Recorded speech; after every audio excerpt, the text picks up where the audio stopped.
जब Ibn Ziyad की दरबार में पूछा गया सबसे कि तूने क्या जुल्म किया, तूने क्या जुल्म किया, सब बताया। का एक शख्स नजर आया, ये वही था जिसे हुसैन ने पानी पिलाया था, अपने हाथों से अपने घुटने पे सर रख के।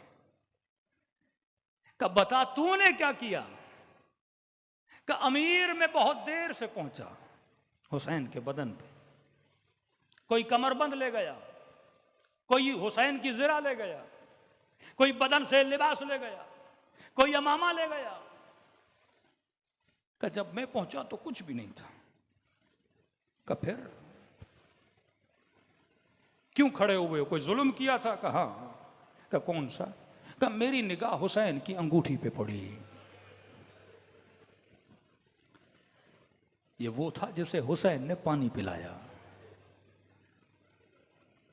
एक तरफ कमाल नूर, एक तरफ कमाल सियाही है। इतनी सियाही भी हो सकती है और इतना नूर भी हो सकता है कि जिसे पता है ये मेरा कातिल है, पानी पिला रहे हैं।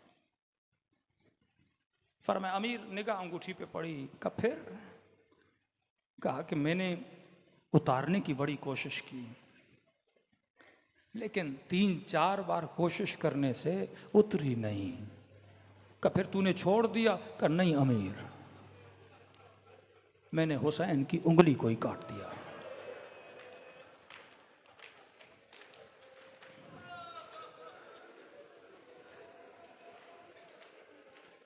ये जानवरों से बदतर मुआशरा, व इज़ल वुहूश हुशरत, ये वहशियों का मुआशरा। ये कलमा भी पढ़ते थे, ये नमाज भी पढ़ते थे, ये हज भी करते थे, ये ज़कात भी देते थे।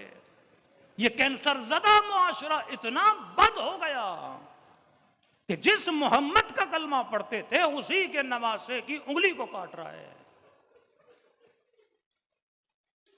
खाना खा रहा है, हुसैन के होंठों पे छड़ी मार रहा है।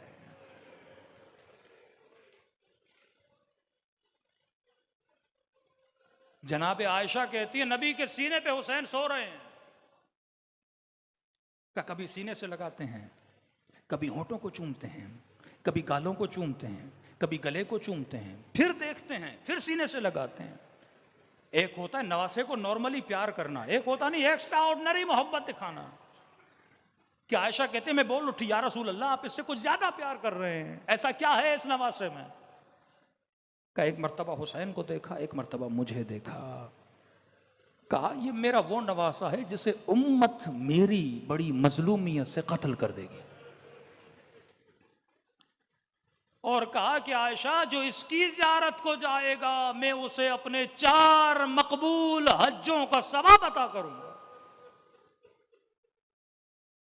किसी सहाबी का हज नहीं, रसूल का हज। का या रसूल अल्लाह 4 हज? का 9 हज। यहां तक हदीस आई कहा जो इसकी ज़ियारत करेगा अल्लाह उसे मेरे 99 हज्जों का सवाब अता करेगा।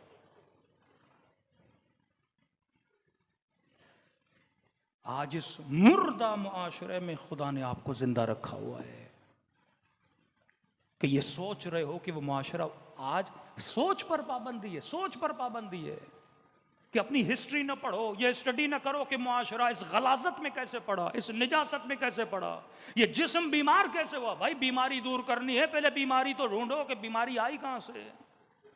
कुल ला असअलुकुम अलैहि अजरन इल्लल मवद्दत फिल कुर्बा, ये थी मवद्दत कि यहां रसूल खुदा रुखसत होते हैं, बेटी को तकलीफ दी जाती है,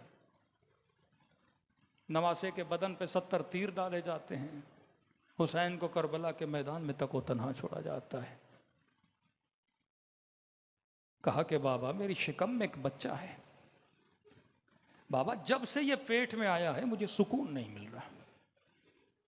का बेटी ऐसा क्या है? का बाबा अंदर से आवाज आती है उम्मी अना अतशान, उम्मी अना अतशान, अम्मा मैं प्यासा हूं, अम्मा मैं बेकफन हूं। कहा बाबा ये कैसी आवाज है?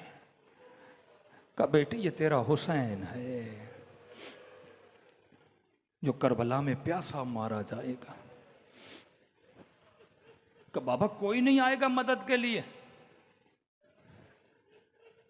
का बेटी तको तन्हा अयाल के साथ जब अहवाल सुनाया तो उस वक्त सैयदा ने कहा, बाबा मेरे बेटे के लिए कोई अजाबी करेगा, मेरे बेटे पे कोई रोएगा। ये मैंने कुरान की आयत पढ़ी ना कि अगर मन इर्तद्द अन दीने, जो अपने दीन से मुर्तद हो गया, अल्लाह कहता है फिर मैं एक ऐसी कौम बनाऊंगा जिनसे मैं मोहब्बत करूंगा वो मुझसे मोहब्बत करेंगे। कुफार के सामने ऐसे खड़े होंगे, मोमिनीन के लिए दिल नरम रखेंगे।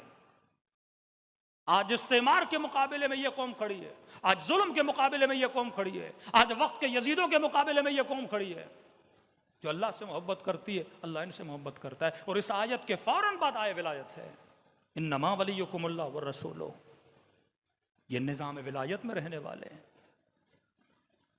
का बाबा कोई रोएगा, रसूल ने फरमाया खुदा ऐसी कौम बनाएगा जिनके बच्चे तेरे हुसैन के बच्चों पे रोएंगे।